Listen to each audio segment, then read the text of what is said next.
Welcome back to the Arsenal Insider YouTube channel. I am once again joined by Rosie Tudball. How are you doing, Rosie? All good. 2 wins since we last spoke, which is brilliant. Yep, it's been a very good week, very good return from after the international break. Obviously, a statement victory in Bilbao, 2-0 win over Athletic Club. Um, but the real test comes this weekend on Sunday afternoon at the Emirates. It's going to be a great game against Manchester City. But we are going to dive into the victory in Spain. What did we learn and how can it tie into our huge Premier League clash on the weekend? Um, yeah, first time I think for a while that we've had two super subs sort of really make a difference off the bench. And that is becoming a theme this season with our increased, squad size and how well it's doing.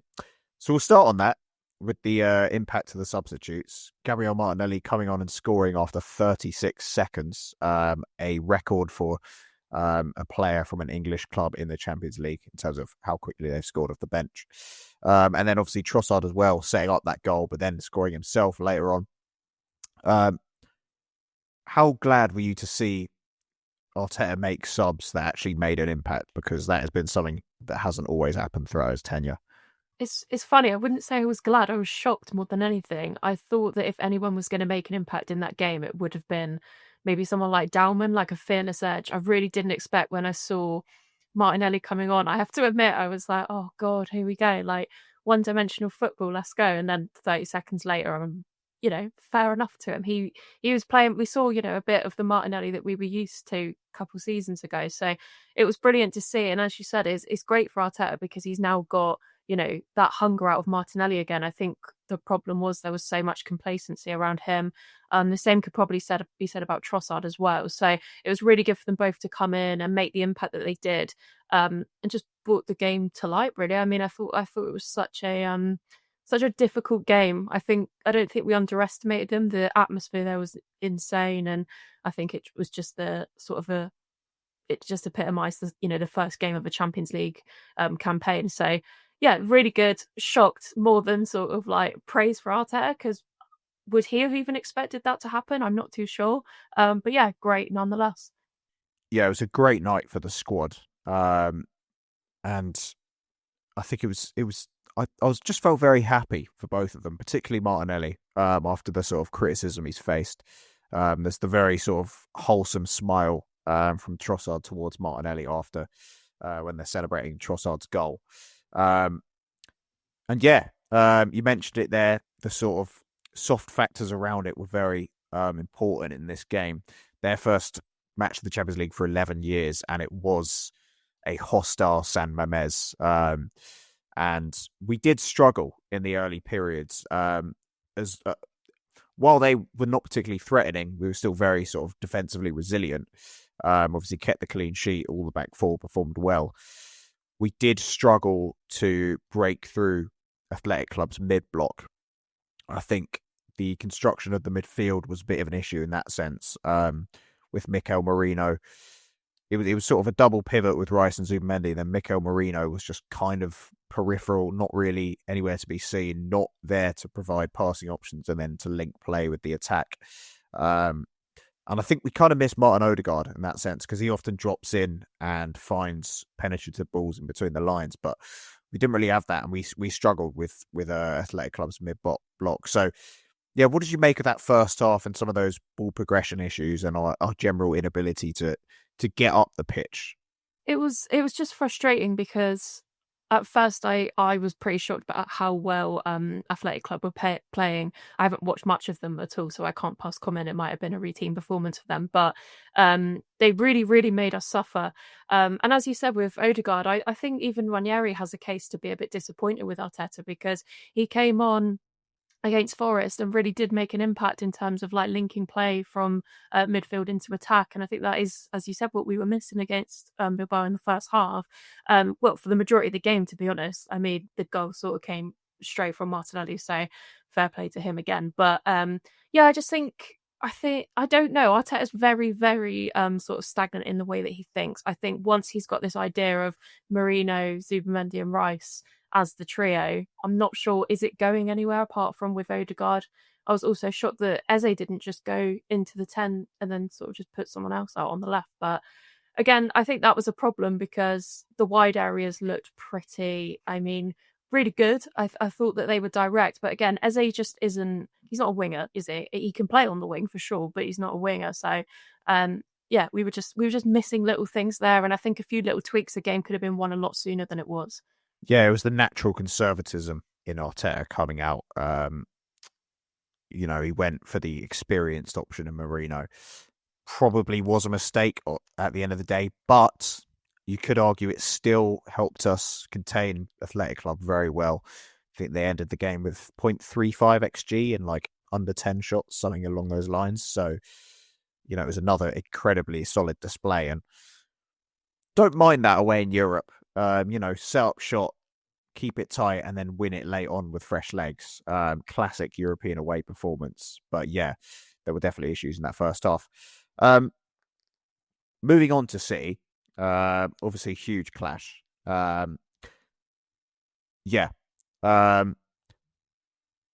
We do need to start better, and particularly we need to find a way to get the ball up the pitch much better than we did against Athletic Club. We may not have Odegaard again, so how he sort of counteracts that, does he go for Winery? My inclination is that he'll go for Marino again and do that sort of very conservative midfield. How do you see sort of how the midfield can set up in that game, and sort of the impact from the bench and what you expect from certain players like Madueke and Gyökeres? I think Arteta would be foolish to sort of act just on Tuesday and put Martinelli back into the squad. I think he performed well because he was hungry and desperate to make a point. So I'd keep it as it was. I really wouldn't start Marino, but as you said, that's probably going to happen. As for getting the ball up the pitch more, I think a lot of it has to do with the link-up play between the fullbacks and the wingers. I think we're playing too slowly. While Madueke is really good at sort of taking his man on and exciting fans, not a lot comes from the end of it. We saw against Bilbao that he was doing it frequently, just taking his guy to the line, and he was terrorising him. But after that, the ball was just put in too late. We saw against Forest, Calafiori over the top as a one touch into Gyökeres, and that just, the ball went up the pitch rapidly, and we scored at the end of it. It happened against Leeds as well. Calafiori over the top to Gyökeres, and it's a goal. So I think it's just about moving a lot more quickly rather than trying to dazzle fans. I think we'll be way more excited if we score rather than winning a take on. So wide areas just being a little bit more decisive and more direct. Yeah, you mentioned Madueke's poor final ball there. Let's say Bukayo Saka is 75% fit. Do you throw him in from the start and say, give me an hour and then we'll take you off for Madueke, or play Madueke off the left? Or are you sort of a bit more conservative and just trying to use the squad and maybe save him for the last sort of 20 minutes or something like that? I'd be saving Saka, I think. I think we've seen with Saliba, let's not rush him back. And with hamstrings as well, just give him as much time as possible. Madueke doesn't really deserve to lose his place. Well, he doesn't at all, to be honest. And, bringing Saka off the bench and having sort of someone else on the other, Martinelli, our two starting wingers for the past 3 seasons, to bring them off the bench would probably stun City. So I think Arteta would be a bit silly to just drop Madueke now just because Saka's nearing full fitness. I agree. Although he is tempting. He is still our best player. I would still like to see him out there, but yeah, if he's not fully ready, there's no point in risking it. Obviously, we have been getting the better of City in the last sort of couple seasons. Massive 5-1 win at the Emirates in February. I was there. What a day! With obviously all the narratives around Erling Haaland and what he said to Miles Lewis-Skelly and stuff like that, and Lewis-Skelly's celebration. The other sort of factor to take into consideration is we played on Tuesday. Obviously, we had to travel to Bilbao, but we played early kickoff on Tuesday in the Champions League. City play tonight, Thursday, at home to Napoli. They then have to travel to us for Sunday. Definitely an advantage. I haven't heard if Pep said anything about this, but I'm assuming he's going to complain at some point about this fixture schedule.